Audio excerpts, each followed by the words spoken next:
Good day. So, good evening mga part. Update sa bagong Honda Dream na project natin. So, yun yung chassis harness. So, yun. Nandito ko na po. Tapos, na-repin ko na din yung tailings niya. Nakakabit na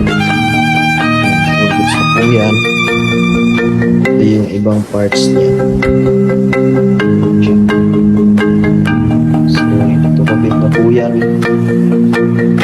Pag-antay natin. Kabit na po.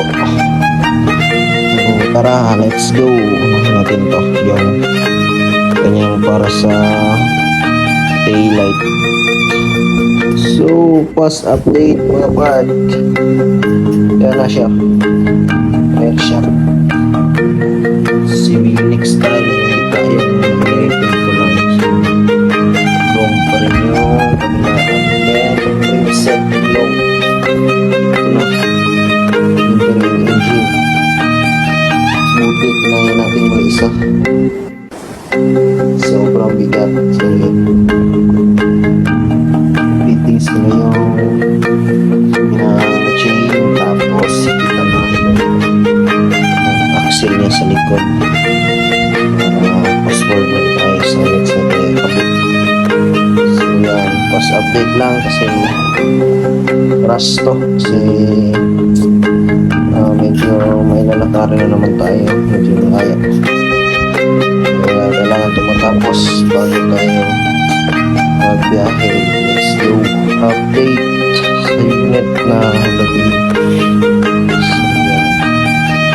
Na po yung itong bearings, one fender, yan, masin lang ito rin. So pininturahan na natin ito. Yan, ito lang may palitan na boss.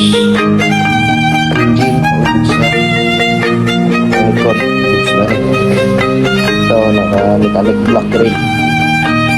So yan, bili na lang tayo ng gas para matesting natin yung mandar.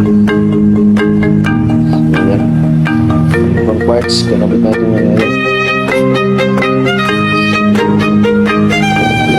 Let's go. Kabit ko muna yung ibang parts tapos bili tayong gas. Honda Dream for release na po. Tapos bili for release.